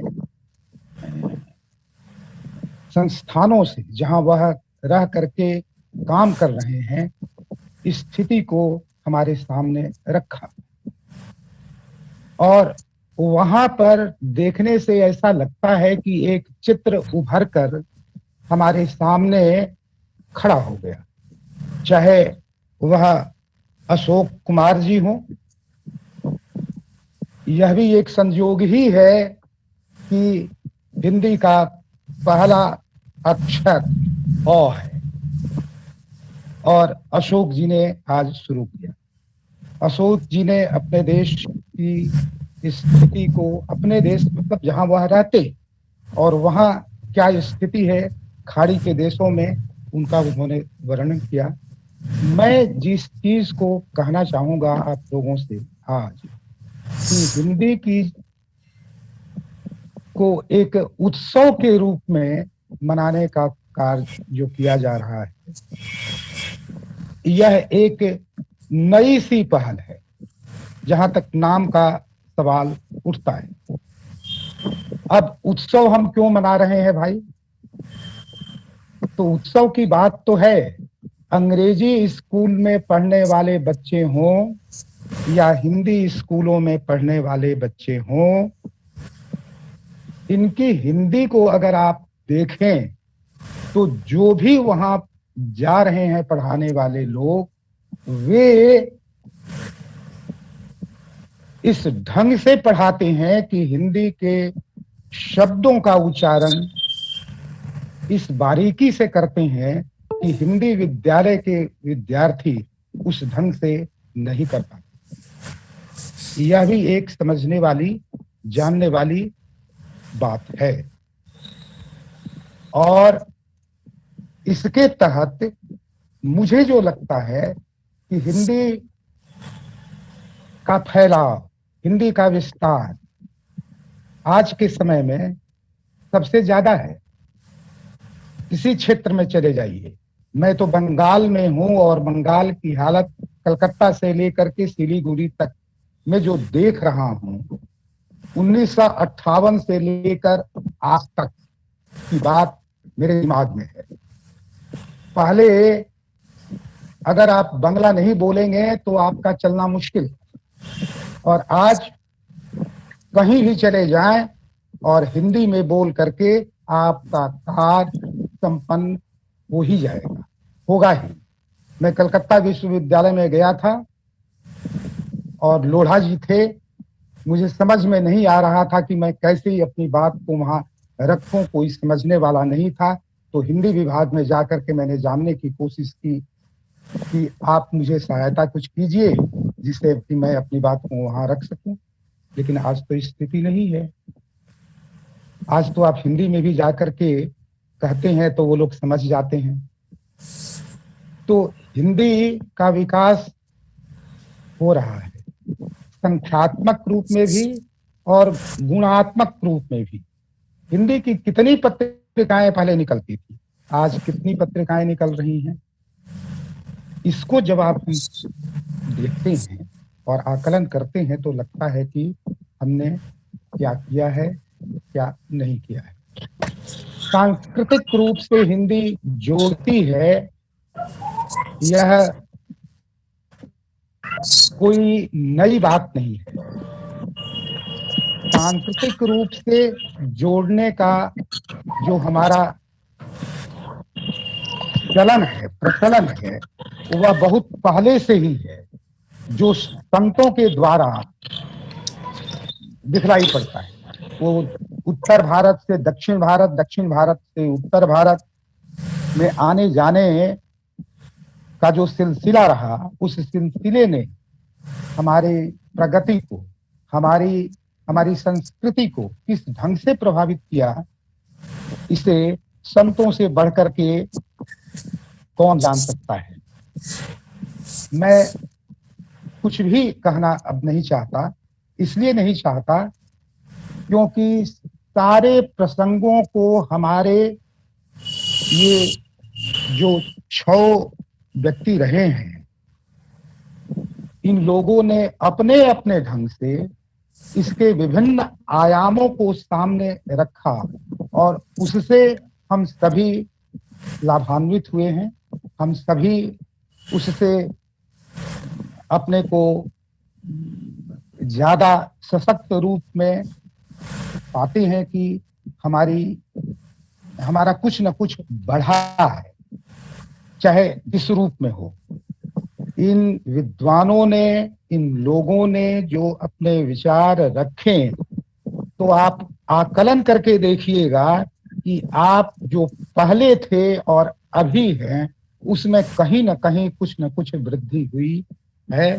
तो यह हमारा जो यह संस्थान है, अंतरराष्ट्रीय साहित्य संगम, यह एक नई पहल की ओर जा रहा है, कर रहा है, एक नया कदम उठाते जा रहा है। और आने वाले समय में आप इसके विभिन्न रूपों को भी देखेंगे कि कैसा यह रूप है। तो मैं आप सबका स्वागत भी करता हूं, अभिनंदन भी करता हूं, धन्यवाद भी देता हूं और कृतज्ञता ज्ञापित करता हूं कि हमारे आह्वान पर आप सभी यहाँ आए और अपने अपने ढंग से इसकी महिमा को, इसकी मर्यादा को और हिंदी को लेकर के अपने विचारों को आपने रखा। हम सभी लाभान्वित हुए। आप सबका को नमस्कार, धन्यवाद। धन्यवाद, धन्यवाद अध्यक्ष महोदय, क्योंकि आपने संक्षिप्त में अपने विचार को व्यक्त किया और अध्यक्ष वक्तव्य को भी रखा।